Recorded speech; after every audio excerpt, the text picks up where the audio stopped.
आज जो है सर के पास आए हुए हैं और आज जो है हम लोग बात करेंगे कि जो बीपीएससी टीआर 4 का जो एग्जाम को लेकर के, नोटिफिकेशन को लेकर के जो धरना प्रदर्शन पटना में हो रहे हैं, जिस तरीके से जो है बर्बरता जो है पुलिस, बिहार पुलिस स्टूडेंट के साथ कर रहे हैं, उस पर आज हम लोग जो है चर्चा करेंगे। और जो मिथिलेश तिवारी कुछ बोले हैं, कहे हैं कि हम जो है नए शिक्षा मंत्री मिथिलेश कुमार जी बने हैं, तो इसके लेकर के जो है लोगों का क्या क्या कहना है। लोगों ने बहुत सवाल पूछे हैं मिथिलेश तिवारी से और हम लोग जो है डिस्कस करेंगे कि बीपीएससी टीआर 4 का जो है नोटिफिकेशन कब तक आएगा, कब तक आ सकता है सर, कुछ संभावना लग रहा है आपको? देखो जी, पहली बात तो ये बता दूं मैं आपको कि ये आंदोलन था एक, और यह आंदोलन का मतलब ये नहीं था कि यह वैकेंसी बहुत पहले से रुकी हुई थी। जी जी जी। और इसके लिए बार बार कहा जा रहा था अब आएगी अब आएगी अब आएगी, तो ये काफी लंबे समय से रुक गया। तो इससे देखो, बीएड जो कर रखे हैं उनके पास ज्यादा ऑप्शन होता नहीं है। जी जी।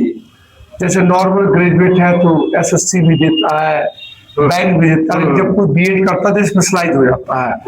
तो यह वैकेंसी टीआर 4 वाली जो आप बता रहे हो, तो यह एक लंबे समय से लगभग मोस्ट वेटिंग वैकेंसी है। और सबसे बड़ी दिक्कत इसमें आ गई कि बीपीएससी ने कहीं ना कहीं इसे 2 शिफ्ट में करने की कोशिश किया था। 2 एग्जाम इसके करने की कोशिश कर रही है, एक प्री और एक मेंस। यह जरूर कहा बीपीएससी ने कि दोनों एग्जाम जो हमारा ना, दोनों ऑब्जेक्टिव भी होगा और ऑप्शन दिया जाएगा। लेकिन प्रश्न ये है कि आप समझो कि जब बीएड इंसान कोई करता है ना, तो बीएड में एडमिशन से पहले से इंट्रेंस टेस्ट देना होता है। फिर इंट्रेंस करके वो बीएड कर लेता है, तो वो फिर फॉर्म नहीं भर सकता। फिर सीटेट, यूपी टेट, बीटेट, इसको स्टेट का सेंट्रल का टेट पास करना पड़ता है। अब 2 एग्जाम पहले पास करके एक अच्छी खासी बीएड के दौरान टीचिंग एक्सपीरियंस लेके, इसके बावजूद फिर आप 2 फ्लोर पे ले आओ एग्जाम को, फिर प्री होगा, फिर रिजल्ट आएगा, फिर मेंस होगा, फिर रिजल्ट आएगा। तो बीपीएससी और एग्जाम में 2 तरीके से ले चल जाएगा। लेकिन यह भी सोचना चाहिए कि बीएड वाले बच्चे पहले 2 पेपर दे चुके हैं, उसके बाद फॉर्म भरने के मतलब कतई योग्यता पे आए हुए हैं। तो फिर 2 एग्जाम का कुछ तुक बनता नहीं है। तो इस पर एक आंदोलन हो रहा था, जिस पर मतलब अब प्रशासन और अभ्यर्थियों के बीच कुछ बात हो गई होगी। तो अभी नया बिहार में कैबिनेट बदला है जी, आफ्टर नीतीश कुमार के जाने के बाद नया सरकार आई है, पार्टी तो वही है जी, लेकिन सरकार नया है। तो शिक्षा मंत्री जो है उनका नाम मिथिलेश तिवारी है जी जी।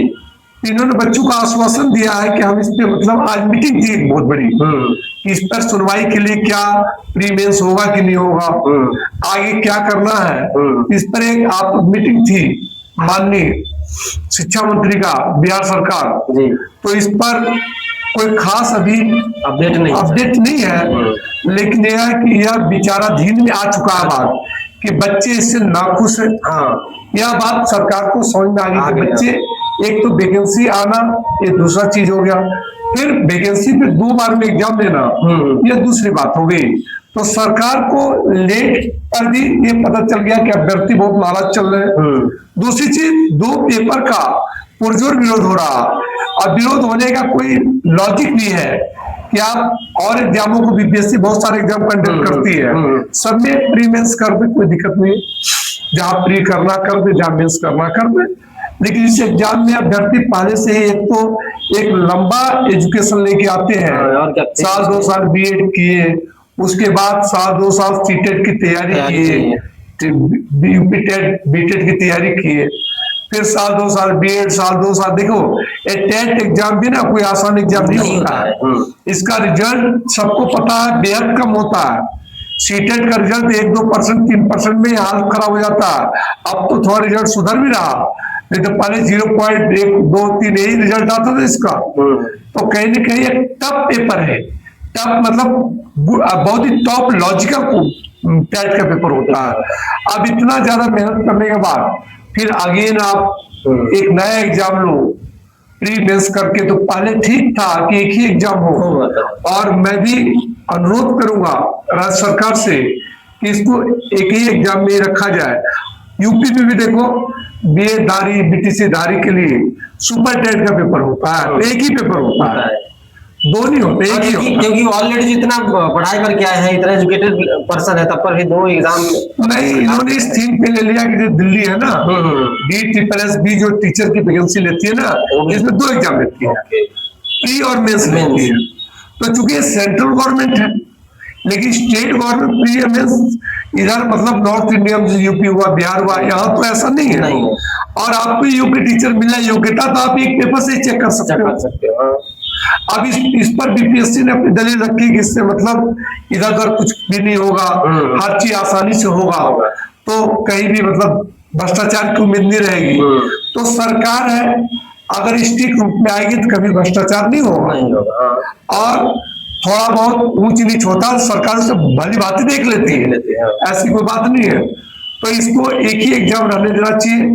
आदरणीय मिथिलेश जी ने इस पर विचार करने के लिए कहा आज के अपडेट के अनुसार कि हम इस महीने के लास्ट तक जो है अपडेट मिल जाएगा। लोगों से बात करते हुए उन्होंने कहा था कि हमें संज्ञान में ले लिए हैं, जो बच्चे के साथ जो दुर्व्यवहार हुआ उस पर भी कार्रवाई होगी, और जो बच्चे प्रदर्शन कर रहे हैं उनके मांग को जो है रखा जाएगा, और लास्ट महीने तक अपडेट जो है आ जाएगा, नोटिफिकेशन। वास्तव में ऐसा तथ्य है कि इस पे आदरणीय शिक्षा मंत्री को मतलब एक लेना चाहिए निर्णय कि ऑलरेडी बच्चे इतने पढ़े लिखे क्वालिफाइड ट्रेंड आ रहे हैं, इनको एक ही एग्जाम में रखा जाए, और आगे जैसे भी अपडेट मिलेगा आपको मैं आपको बताया करूंगा। लेकिन बात ऐसी यहाँ फंस रही है कि जो बीपीएससी ने इसे लेटर लिख दिया कि अब एग्जाम कंडक्ट होगा 2 चीजों में। अब इस पर एक थोड़ा सा ना एक राय मशवरा लेना चाहिए। और बीपीएससी देखो आयोग बहुत एग्जाम लेती है, आयोग के पास कोई एक एग्जाम नहीं होता कि एक एग्जाम की तरह गाइडलाइन चले। बीपीएससी टॉप एग्जाम लेती है, छोटा एग्जाम लेती है, अर्थात कहने का मतलब टॉप भी लेती है, छोटा भी लेती है। इस पर राय विचार देने से मुझे लग रहा कि बीपीएससी भी बात को समझेगी कि वास्तव में जो 8, 3, 4 का पेपर है, अर्थात टीचर का पेपर है, इसको एक ही एग्जाम देना चाहिए। दोस्तों चैनल को सब्सक्राइब कर लीजिएगा, फ्री मिलने के साथ। दोस्तों कोई भी अपडेट आएगा इस चैनल को सब्सक्राइब करिए, फ्री मिलने के साथ। जय हिंद, जय